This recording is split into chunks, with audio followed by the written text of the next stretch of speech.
اعوذ باللہ السمیع العلیم من الشیطان الرجیم من حمزہ ونفخہ ونفثہ بسم اللہ الرحمن الرحیم ربی یسر ولا تعسر وتمم بالخیر ربی زدنی علما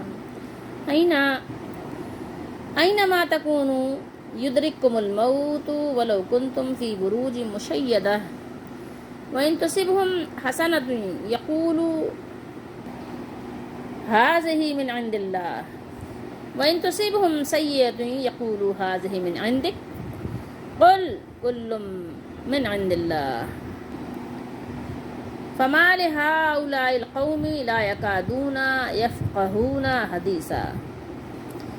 آیت نمبر 78 ہے، یہ سورہ نساء 5واں سپارہ ہے۔ آئینہ جہاں اور کہاں کے معنی میں استعمال ہوتا ہے، ویسے کہاں کے لیے استعمال ہوتا ہے لیکن جہاں کے لیے بھی استعمال کیا جاتا ہے۔ تم جہاں کہیں بھی ہوگے،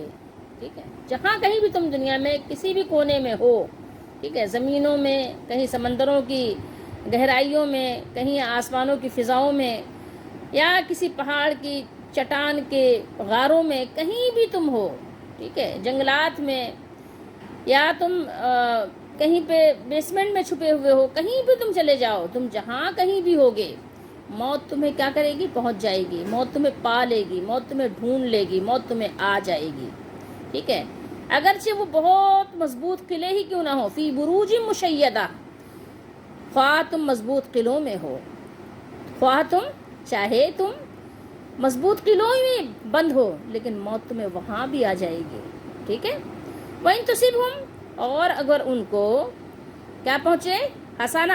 ٹھیک ہے، کوئی حسنہ ان کو پہنچے، کوئی خیر، کوئی بھلائی، کوئی کسی قسم کے ان کو جو ہے کوئی خوبی پہنچے، ملے، تو وہ کہتے ہیں کہ یہ اللہ کی طرف سے ہے۔ کیا کہتے ہیں؟ ھٰذِھِ مِنْ عِنْدِ اللّٰہ، وہ کہتے ہیں یہ اللہ کی طرف سے ہے۔ اور اگر ان کو پہنچے وَإِن تُصِبْهُمْ سَیِّئَةٌ، کوئی برائی، کوئی تکلیف، کوئی مصیبت، ٹھیک ہے، کسی قسم کی کوئی سیئہ ان کو پہنچے، ان کو ملے، تو وہ کیا کہتے ہیں؟ تو کہتے ہیں کہ یہ آپ کی طرف سے ہے۔ نعوذ باللہ، نبی کریم صلی اللہ علیہ وسلم کی طرف منسوب کرتے ہیں۔ وہ کہتے ہیں یقول ھٰذِھِ مِنْ عِنْدِک، یہ کاف ضمیر نبی کریم صلی اللہ علیہ وسلم کی طرف ہے۔ وہ منافقین یا اور جن کے دلوں میں بیماریاں تھیں، دنیا کی محبت کی طرح طرح کی بیماریاں جن کے اندر پوشیدہ تھیں، تو وہ اس طرح کی باتیں بناتے تھے، کہتے تھے کہ یہ جب سے آپ صلی اللہ علیہ وآلہ وسلم تشریف لائے ہیں، کبھی جنگوں کا مسئلہ، کبھی جو ہے دشمنی کا مسئلہ، کبھی گھریلو جھگڑوں کا مسئلہ، ظاہر ہے کہ ابا مسلمان، بیٹا کافر، بیٹا مسلمان، ابا کافر، تو یہ سارے مسائل نعوذ باللہ نبی کریم صلی اللہ علیہ وسلم کی طرف منسوب کرتے کہ جب سے آپ آئے ہیں یہ طرح طرح کی مشکلات، مصائب، پریشانیاں ہم پر آ رہی ہیں۔ تو وہ کہتے ہیں یقولو ھٰذِھِ مِنْ عِنْدِک، وہ کہتے ہیں کہ یہ سب آپ کی طرف سے ہے۔ اللہ تعالیٰ نے ارشاد فرمایا قل، آپ کہہ دیجئے کل من عند اللہ، ٹھیک ہے، آپ کہہ دیجئے یہ سب کچھ اللہ کی طرف سے ہے، عند اللہ، ٹھیک ہے، من عند اللہ، سب کچھ کس کی طرف سے ہے؟ سب کچھ اللہ کی طرف سے ہے۔ فمالی، فا کا ترجمہ یہاں کیا چنانچہ، کیا حال ہے ان لوگوں کا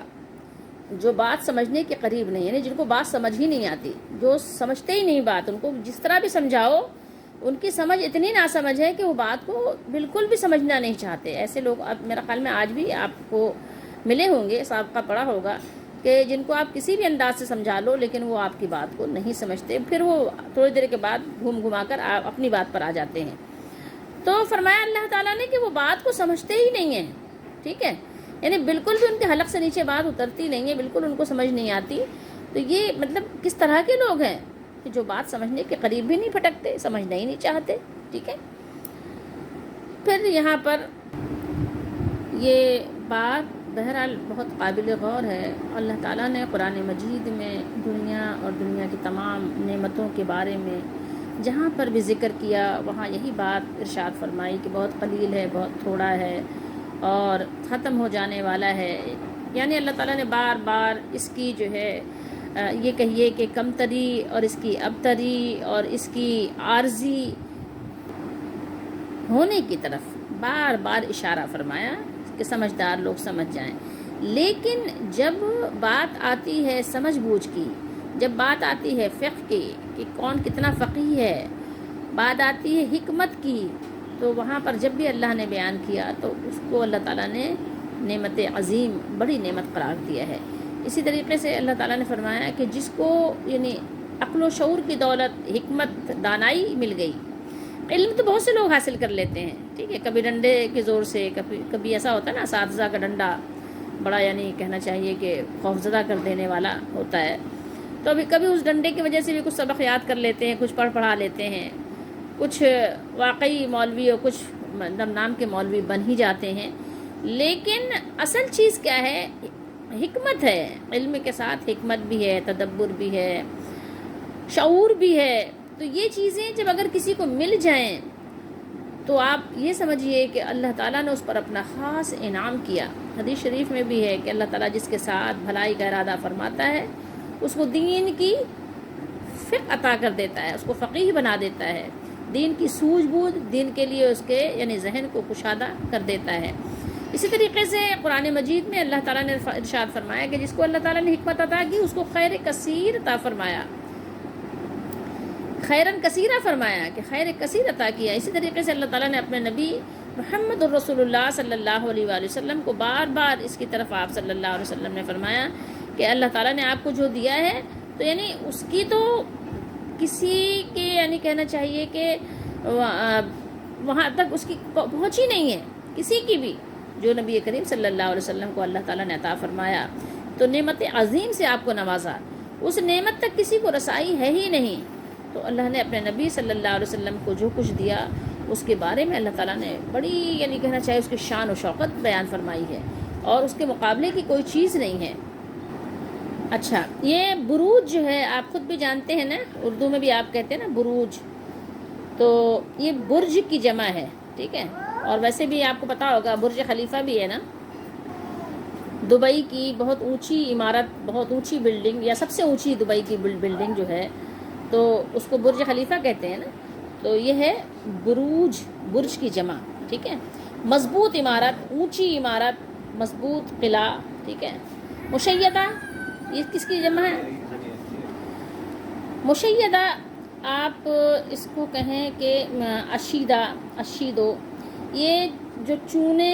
گارے وغیرہ سے جو عمارت بنی ہوتی ہے اس کو کہتے ہیں۔ تو لیکن یہ کہ آج کے زمانے میں آپ کے لیے مشیدہ کو سمجھنا کوئی مشکل نہیں ہے، سیمنٹ بجری سے جو عمارتیں بن رہی ہیں، بروج کو سمجھنا کوئی مشکل نہیں ہے۔ جیسے زمین پر ایسی آپ کو عمارتیں نظر آئیں گی کہ اگر آپ رات کو دیکھیں تو آپ کو لگے گا کہ شاید دور سے کہ یہ زمین پر ستارے جو ہے چمک رہے ہیں، تو بروج اور مشیدہ کو سمجھنا بہت آسان ہے فی زمانہ۔ اچھا، یہاں پر اللہ تعالیٰ نے ہمارے مالک اور ہمارے رب نے جو بیان کیا ہے اینما تکونوا یدرککم الموت، یہاں پہ جو دو کاف ہیں ایک ہی پڑھا جائے گا، یہ جو ساکن ہے اس کو نہیں پڑھا جائے گا، بلکہ یہ جو جس پہ تشدید ہے اس کو دو دفعہ پڑھیں گے، یدرککم الموت۔ تو اس کو سمجھنا آسان بھی ہے، اور اس کو سمجھنے کے لیے آپ ایک بات سمجھ لیجیے کہ ہمارے مالک نے اپنے بندوں کا حوصلہ بڑھایا، مرد حضرات کا حوصلہ بڑھایا۔ کیوں؟ اگر آپ نے اس سے پہلے اپنی جو آیات پڑھی تھی اپنے ذہن میں اگر رکھیں تو آپ کو پتہ چلے گا کہ اللہ تعالیٰ نے بار بار جو حکم دیا کہ اللہ کی راہ میں فی سبیل اللہ نکلو، یا اللہ کے راستے میں جو ایمان والے ہیں وہ نکلتے ہیں، اور جو طاغوت کے لوگ ہیں، طاغوتی جس نظام کو وہ پسند کرتے ہیں تو وہ طاغوت کے لیے نکلتے ہیں۔ تو یہ سارا کچھ جو اللہ تعالیٰ نے بیان کیا، تو یہاں پر اللہ تعالیٰ نے یعنی اس کا ایک کہنا چاہیے کہ ایک انداز اللہ تعالیٰ نے یہ بتایا کہ آپ کو اللہ کی راہ میں نکلنے کے لیے پریشان نہیں ہونا چاہیے۔ کیوں؟ آپ سمجھتے ہیں شاید کہ اللہ کی راہ میں نکلیں گے تو مر جائیں گے، تو یہ اللہ کی راہ میں نکلنے کی وجہ سے مرنا کوئی ضروری نہیں ہے کہ آپ مر جائیں، ٹھیک ہے۔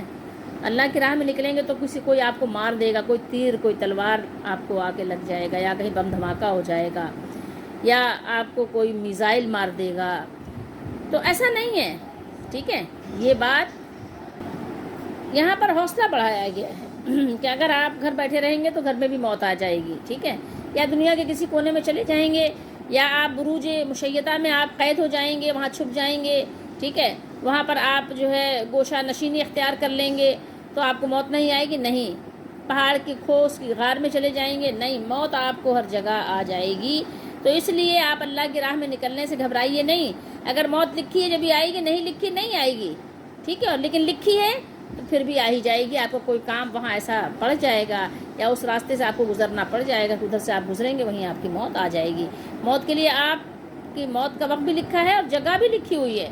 کہ کس جگہ آپ کو موت آئے گی. تو جس جگہ آپ کو موت آنی ہے اس جگہ آپ کسی نہ کسی وجہ سے آپ وہاں پہنچ ہی جائیں گے. تو اس لیے آپ موت سے ڈریے نہیں. جب موت سے تمہیں کسی حال میں چھٹکارا نہیں ہے تو پھر اللہ کی راہ میں نکلنے سے کس لیے ہچکچاتے ہو؟ کس لیے آپ جو ہے ڈی ایکٹیو ہو جاتے ہو؟ کیوں کاہل اور سست بن جاتے ہو؟ کیوں غافل اور بزدل بن جاتے ہو؟ قرآن مجید میں اللہ رب العالمین نے اس موضوع، اس عنوان کی کافی ساری آیات بیان فرمائی ہیں. آپ کو کئی جگہ ملیں گی. میں آپ کو ایک مثال دے دیتی ہوں. سورہ احزاب سے اللہ تعالیٰ نے وہاں ارشاد فرمایا، تمہیں بھاگنا، آپ کہہ دیجئے کہ تمہیں بھاگنا ہرگز نفع نہیں دے گا. اگر تم مرنے یا قتل ہونے سے بھاگو گے تو یعنی کچھ فائدہ نہیں دے گا. وہاں اللہ نے فرمایا قل لن ينفعكم الفرار، کچھ نفع نہیں دے گا تم کو فرار ہونا، فرار حاصل کرنا. ان فررتم، اگر تم فرار ہوگے، من الموت، موت سے، اب القتل، یا قتل ہونے سے،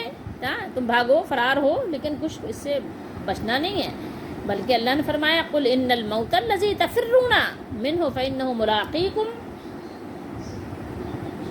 فرمایا کہ آپ کہہ دیجئے بلا شبہ وہ موت جس سے تم بھاگتے ہو سو یقیناً وہ تم سے ملنے والی ہے، تم کو پہنچ جائے گی، تمہارے پاس آ جائے گی اور تم سے مل جائے گی، تم سے اس کی ملاقات ضرور ہونی ہے. اور پیچھے ہم سورہ آل عمران میں پڑھا آئے ہیں، اللہ نے ارشاد فرمایا کل نفس ذائقۃ الموت، ہر جان کو موت کا مزہ چکھنا ہی ہے. ٹھیک ہے، ہر جان موت کو چکھنے والی ہے ہی. تم اپنے بچاؤ کے جتنا چاہو سامان کر لو، ٹھیک ہے، ایک دو نہیں، ہزاروں کے حساب سے تم سامان کر لو، انتظام کر لو، لیکن موت تو بہرحال آ کر رہے گی. پہلے لوگ اللہ کی راہ میں نکلتے تھے، اللہ کے دین کے نفاذ کے لیے نکلتے تھے، پھر بھی ان کی عمریں بڑی لمبی لمبی ہوتی تھیں. آج کیا ہے؟ آج تو نہیں ہے، لیکن آپ دیکھیں ایسی ایسی بیماریاں آ گئی ہیں، ایسی ایسی بیماریاں آ گئی ہیں، کانوں کو ہاتھ لگائیے اور جوانوں کو ہو جاتی ہیں. آپ دیکھ لیں موت کا کیسے رقص ہو رہا ہے، آپ کے سامنے ہے. آپ نے اگر تاریخ پڑھی ہوگی تو حضرت خالد بن ولید رضی اللہ تعالیٰ عنہ کے واقعات بھی پڑھے ہوں گے. ان کو اللہ کے نبی صلی اللہ علیہ وآلہ وسلم نے سیف اللہ کا لقب دیا تھا، اللہ کی تلوار. لیکن کیا تھا؟ بڑی حسرت تھی ان کو کہ شہادت کی موت نصیب ہو، لیکن نہیں ہوئی. کیوں؟ اس لیے کہ نہیں تھی ان کے نصیب میں. تو آپ بتائیے کہ جو اتنے سارے مارکوں میں شرکت کرے، ٹھیک ہے، ایک وہ جرنیل کی حیثیت سے بھی رہا ہو اور سپہ سالار کی حیثیت سے بھی رہا ہو اور سپاہی کی حیثیت سے بھی اس نے مار کے سر کیے ہوں، لیکن پھر بھی مرنے کے وقت کہاں تھے؟ بستر پر تھے. ٹھیک ہے، سیف اللہ ہونے کے باوجود اللہ کی تلوار جگہ جگہ ان کے جھنڈے لہرائے، لیکن تھے وہ بستر پہ. تو موت تو یہ آپ کی لکھی ہوئی ہے، جہاں جس حال میں لکھی اسی حال میں آنی، اس کو کوئی ٹال نہیں سکتا. اور آپ کے مشاہدے میں خود بھی یہ چیز ہوگی کہ کتنے ایسے لوگ ہوتے ہیں، جہازوں وغیرہ کا آپ سنیں کہ ایروپلین جو ہے وہ یہ ہو گیا وہ ہو گیا، تو کہتے ہیں کہ جب کبھی کچھ ایسا بھی ہوتا ہے، کوئی جہاز کریش ہوا، اب کسی ایئر ہوسٹس نے اپنی ڈیوٹی بدلوا لی، اس کی ڈیوٹی نہیں تھی، اس نے کہا میری ڈیوٹی لگا دو. ٹھیک ہے، آج کی ڈیوٹی دوسرے سے بدل لی. اب جس کی ڈیوٹی تھی وہ گھر پہ رہی، جس کی ڈیوٹی نہیں تھی وہ چلی گئی، پتہ چلا حادثے کا شکار ہو گئی. اب آپ بتائیے کہ جس کی ڈیوٹی تھی اس کی موت نہیں تھی، اس کی ڈیوٹی اس نے خود، جس کی موت تھی اس نے خود اپنی ڈیوٹی لگوائی، میری ڈیوٹی لگا دو. ایسا بارہا آپ نے بے شمار واقعات آپ نے دیکھے بھی سنے بھی ہوں گے. اللہ تعالیٰ ہم سب کو اپنے امان میں رکھے. تو مطلب موت کی وجہ سے آپ اللہ تعالیٰ کے حکم کی نافرمانی نہ کیجیے. اب یہاں پر آپ ایک چیز اور بھی غور کیجیے، وَإِن تُصِبْهُمْ حَسَنَةٌ، اس پہ غور کیجیے. منافقین ہی کا ذکر جو ہے پیچھے سے چلا آ رہا ہے. ان کا شیوا یہ تھا، ان کی عادت یہ تھی کہ اگر جنگ میں نکلے اور فتح ہو گئی، ٹھیک ہے، حالات خوشگوار ہوئے، تو کہتے ہیں کہ یہ سب اللہ کا تعالیٰ کا فضل اور اس کا کرم ہے. ٹھیک ہے، آج بھی ہے نا، ہم خوش ہوتے ہیں تو پھر شیخی بگھارتے ہیں. اللہ کا شکر اور فضل اس کا جو ہے اس کی بڑائی مقصد اگر ہو تو وہ تو ہم ویسے بھی کریں، لیکن یہاں پہ ایک شیخی بگھارنے کا انداز ہوتا ہے، جیسے کہ ہمارے زمانے میں بھی آپ کو نظر آتے ہیں لوگ، تو بڑے یعنی زور و شور سے کیا کہتے ہیں، سب اللہ کا فضل ہے، اللہ تعالیٰ کا بڑا کرم ہے، اللہ کی بڑی مہربانی ہے، ٹھیک ہے۔ اور اگر ان کی اپنی کمزوری سے، اگر ان کی اپنی بزدلی کی وجہ سے ان کو کوئی مشکل معاملے کا وہ شکار ہو جائیں، اپنی کمزوری سے وہ پسپائی مطلب یعنی کہنے کہ ان کو مل جائے، ٹھیک ہے، یا یہ کہ گرانی آ جائے، جیسے کہ آپ دیکھتے ہیں کہ بہت سے لوگ رونا روتے رہتے ہیں، اللہ تعالیٰ ہم سب کو اپنی امان میں رکھے اور عزت و برکت والی روزی دے، اپنے سوا کسی کا محتاج نہ کرے۔ تو مہنگائی آ جائے، ٹھیک ہے، اور جو ہمارے خورد و نوش کی اشیاء ہیں یا اس میں کمی ہو جائے، ٹھیک ہے، یا ہمارے جو باغات ہیں اس میں اچھی طرح پھل نہ آئیں، وہ اچھی طرح نہ پھلیں، تو اس وقت کیا ہے، وہ سارا الزام کس پر رکھ دیتے ہیں، میں نے آپ کو بتا دیا، ٹھیک ہے، وہاں الزام دھرنا شروع کر دیتے ہیں، ان کی بے تدبیری کی وجہ سے یہ سب کچھ ہوا، نعوذ باللہ استغفر اللہ، جب سے یہ آئے ہیں یہ سب کچھ ہو رہا ہے۔ اور بھی انبیاء علیہ الصلوۃ والسلام کی قوموں نے اپنے نبیوں کو نعوذ باللہ منحوس کہا، نعوذ باللہ استغفر اللہ، ہم اللہ تعالیٰ سے استغفار کرتے ہیں، تو قرآن میں اللہ تعالیٰ نے ارشاد فرمایا کہ ان سے کہو کہ منحوس تو تم ہو، تمہاری نحوست کی وجہ سے سارے کچھ بلائیں ہیں، ٹھیک ہے، اللہ کے نبی تو بابرکت ہوتے ہیں، ان کی تو برکتیں ہوتی ہیں، اور ان کی برکتوں کو اللہ تعالیٰ دنیا میں بھی ظاہر فرماتا ہے اپنے بندوں پر، کیونکہ اللہ تعالیٰ ان کو برکتوں کے ساتھ ہی بھیجتا ہے، اللہ اپنے نبیوں کو برکتوں کے ساتھ بھیجتا ہے، لیکن ان کی قومیں تمام طرح کے، آپ دیکھیں کہ کچھ ایسے چند نام تھے جو تمام نبیوں کی قومیں مشترک تھے، ایک پاگل دیوانہ، ایک یہ کہ بدشگونی جیسے کہ لیتے ہیں لوگ، تو اس طرح سے یعنی نحوست کا معنی لینا، اور مطلب کچھ ایسی چیزیں تھیں جو سب نبیوں کی قوموں نے ان کو نام دیا، نعوذ باللہ استغفر اللہ، ٹھیک ہے۔ اچھا، تو یہی حال منافقین کا تھا جو مدینے میں بسے تھے، مدینے میں آباد تھے، کہ وہ اس طرح کی زہریلی اور کہنا چاہیے کہ دل آزاری والی باتیں اپنے منہ سے نکالتے تھے، اور وہ کہتے تھے کہ آپ صلی اللہ علیہ وآلہ وسلم اور آپ کے جو جانثار صحابہ اور شاگرد اول صحابہ کرام ہیں، ان کے قدم ایسے ہیں، ان کے قدم ایسے نامبارک ہیں کہ جب سے یہ آئے ہیں ہر چیز سے برکت ہی اٹھ گئی ہے۔ تو اللہ تعالیٰ نے ارشاد فرمایا کہ اے عقل کے اندھو، ہر کام کا فاعل حقیقی اور مسبب الاسباب تو اللہ تعالیٰ ہی ہے، تم جو ہے نبی کریم صلی اللہ علیہ وسلم کی طرف جو الزام لگاتے ہو تو بہت ہی بدعقل اور ناسمجھ لوگ ہو، کوئی بات تمہارے اندر سمجھنے کی صلاحیت نہیں ہے، بس تمہیں جو چیز اچھی نہ لگے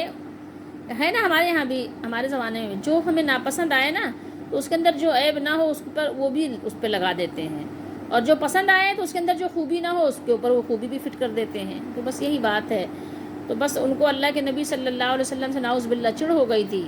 تو بس وہ طرح طرح کی باتیں کرتے تھے، تو اللہ کے نبی صلی اللہ علیہ وسلم کو تو کہتے ہی تھے، پھر آپ کے ساتھ جو آپ کے صحابہ تھے ان کو بھی وہ معاف نہیں کرتے تھے، ان کو بھی کچھ نہ کچھ کہتے ہی رہتے تھے۔ اللہ تعالیٰ نے بیان کیا کہ نہیں، سب کچھ اللہ کی طرف سے ہے، اور یہ کچھ تمہاری شامت اعمال کی وجہ سے۔ اگلی آیت میں ہم پڑھیں گے انشاءاللہ، اس کے بعد آیت نمبر 79 میں یہ پڑھیں گے۔ تو بہرحال جو کچھ یہ ہے برائی، جو کچھ بھی تکلیفیں ہیں، اللہ تعالیٰ نے فرمایا کہ یہ انسانوں کے اپنے ہاتھوں کی کمائی ہی کی وجہ سے ان پر پہنچتی ہیں، اور یہ کہ کبھی کبھی مومنوں پر اللہ تعالیٰ کی طرف سے آزمائشیں بھی آتی ہیں، لیکن یہ ہے سب کچھ اللہ کی طرف سے۔ اگر تمہارے پاس کچھ عقل ہو، کچھ تم شعور، کچھ سوجھ بوجھ رکھتے ہو تو سمجھنے کی کوشش کرو، یا جیسے ہندی میں کہتے ہیں بدھی، ٹھیک ہے، بدھی کا مطلب ہوتا ہے عقل، ٹھیک ہے، اگر تمہارے پاس کچھ بدھی ہے یا کچھ کہنا چاہیے سدھ بدھ ہے، سدھ بدھ کا لفظ آپ نے سنا، یہ ہندی کے لفظ ہے نا، یعنی عقل و شعور، تو تمہارے پاس اگر کچھ بھی ہے سدھ بدھ تو کچھ تھوڑا سا سوچنے کی کوشش کرو، تھوڑا سا عقل پر زور دو، بالکل چوپایوں کی طرح کیوں ایسے ہو گئے ہو کہ کوئی بات سمجھتے نہیں ہو، سمجھنا بھی نہیں چاہتے، ٹھیک ہے، سمجھنے کے لیے کوئی کوشش بھی نہیں کرتے کہ سمجھنے کے قریب آؤ، اس لیے اس کے پاس بھی تو نہیں پھٹکتے، کیوں ایسا کیوں کر رہے ہو، اتنے ضدی کیوں بنے ہوئے ہو۔ قل کل من عند اللہ، یہ ان کے کلام کا جواب ہے کہ برائی اور بھلائی دونوں اسی کی طرف سے اور اسی کے حکم سے ہے، ہر چیز کا پیدا کرنے والا وہی ہے، بلا اور مصیبت کو کسی کی نحوست قرار دینا قطعی طور پر غلط ہے، اور پہلے کافروں کا یہی طریقہ ہے، ٹھیک ہے، جیسا کہ قوم سمود کا کہنا تھا قالوا اطیرنا بک وبمن معک، سورہ نمل میں فرمایا اللہ نے کہ انہوں نے کہا کہ ہم نے تیرے ساتھ، یعنی نبی کریم جو اس وقت کے نبی تھے، کون تھے اس وقت کے نبی؟ صالح علیہ السلام. تو انہوں نے اپنے نبی سے کہا کہ تیرے ساتھ ان لوگوں کے ساتھ جو تیرے ہمراہ ہیں، جو آپ کے ساتھ ہیں، بدشگونی پکڑی ہے، بدشگونی پکڑی ہے. اس طرح پہ سورہ یاسین میں ہے انا طیرنا بکم، بے شک ہم نے تمہیں منحوس پایا ہے. اس طریقے سے قوم فرعون کا، بہت سارے لوگوں کا معاملہ ہے. اللہ تعالی ہم سب کو قرآن مجید کو اور وہ بزرگ ہستیاں جن کو ہم نبی کہتے ہیں، انبیاء کہتے ہیں، انبیاء کی جماعت، ان کے جو اسوہ ہیں ان کو سمجھنے کی توفیق دے، ان سب بزرگوں کے طریقے پہ ہمیں چلنے کی توفیق دے، اور جن لوگوں نے ان بزرگ ہستیوں کی پیروی کی، ان کے طریقے پہ چلے، ہمیں بھی ان کی قربت، ان کی صحبت عطا کرے. اور اللہ تعالی ہمیں ہر طرح کے ایسے تمام حرکات و سکنات سے بچنے کی توفیق دے کہ جو قرآن مجید یا احادیث مبارکہ کے خلاف ہو، یا اللہ کی نافرمانی یا سنت کے خلاف ہو. اللہ تعالی ہم سب کو سمجھنے کی توفیق دے. یہاں پر آپ نے یہ بات سمجھی کہ موت انسان کو ہر جگہ آ جاتی ہے. اگرچہ انسان مضبوط قلعے میں بھی ہو تو مضبوط قلعے میں بھی موت آ جاتی ہے. جیسا کہ کسی شاعر نے کہا ہے کہ لاکھ تو قلعوں کے اندر چھپ مگر موت سے ہرگز نہیں کوئی مفر. اور اللہ تعالیٰ نے قرآن میں ارشاد فرمایا وما جعلنا لبشر من قبلک الخلد،